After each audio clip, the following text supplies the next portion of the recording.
And then Make It Count obviously started from the way their season ended, which has left a hole in our heart that will never seem to be filled. You know, I think we're still dealing with the mental consequences when we're taking the field today of wanting all of that time back that we lost. But Make It Count also was not just about making every day count, but we have a really enlarged roster this year because of COVID. So we started counting everything they do, counting reps, counting exit velocity, measuring, all kinds of spin rates and things like that. And we were posting these things. So it was all about taking all of this data that we have access to now, which is new in our sport, and posting it and putting it out there and giving them some feedback.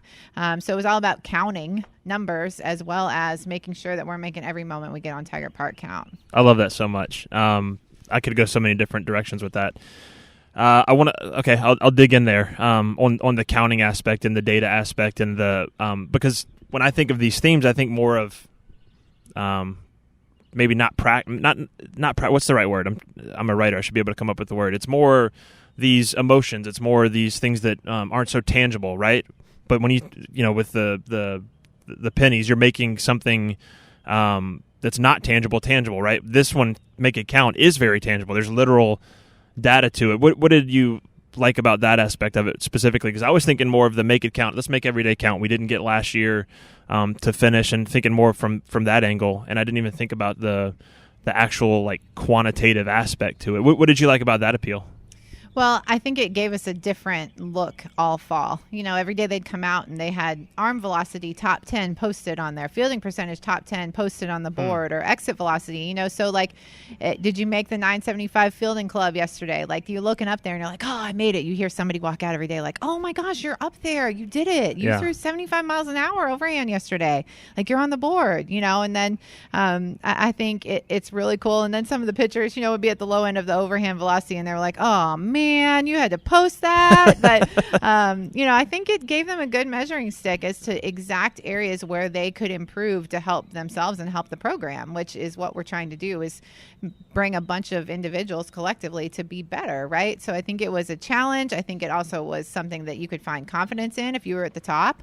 But again, and I think our athletes are so used to seeing data and information these days, they interpret it better than we do. So putting it in front of them, I think, is a way to encourage them and motivate them even more. So as you talk about them, looking at the charts and the 975 fielding club and them kind of talking about it back and forth, that's the other thing that I thought of when thinking about this ahead of time, was the buy-in that you get from your players on all this stuff. They're into it, and I think part of that is the way that you design it, with like the Tigers traits, for example, where I was listening to something you had done with, I think it was Brian Kane, and y'all were talking about the Tigers traits, and you can dive into that if you want to as I finish up this wordy question.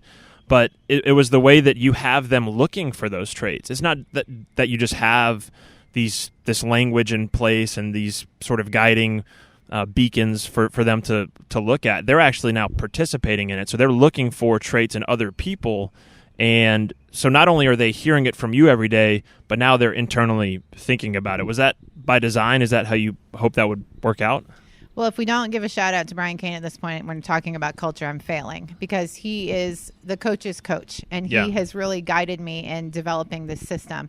But the cool thing about the Tigers traits is, when Brian came in and he saw what I had like these like 12 or 15 points of like what our culture was, core values, right? And he's like, well, tell me them. And I was like, oh, well, let me get the sheet. And he's like, well, if you can't just tell me them, then what good are they, right? Yeah. So we came up with the Tigers traits, and of course it spells Tigers. Who can't remember that, right? Mm-hmm. And then all the definitions are 3 words. If any of the players walked up right now and I said definition of trust, they'd say believe our process, right? Anything, selfless, LS over you, anything you ask them, they could tell you. They could also stand right here and tell you, what does that look like on the field? Give me an example of what that looks like in the classroom.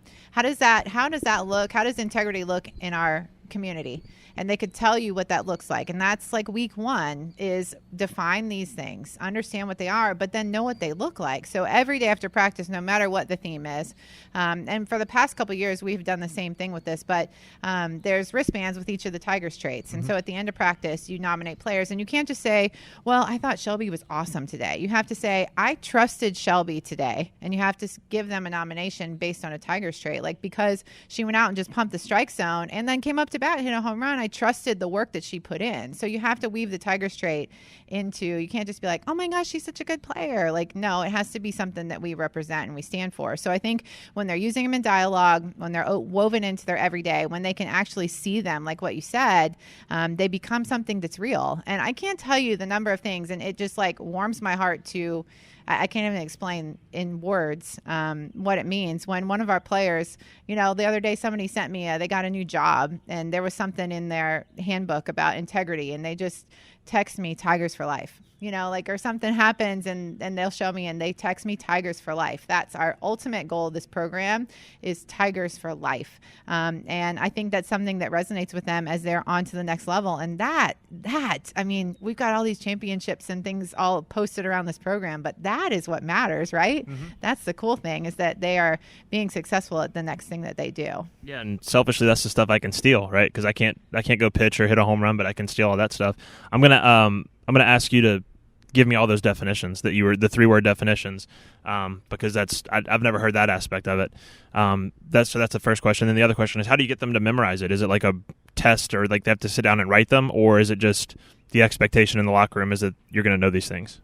Yeah, I think we just use them every day, and we use them so much, and we quiz them, and I'll put you on the spot at the end of practice, like, hey, Jordan Perkins, integrity, do what's right, and name the next person. Mm-hmm. So, and we just kind of go on like that. Yeah. So the energy is bring the juice, relentless, always the attacker, selfless, LS over you. I think I hit all of them, but that's your Tigers traits. And then everything we do is 3 words. So they also have this whole vision that they have, and it's, win the pitch, win the moment, win the series, win the SEC, win, make host, win regionals, make host, win super regionals. Sure. So it goes like that all the way up to Tigers for life. It's, of course, 3 words, right?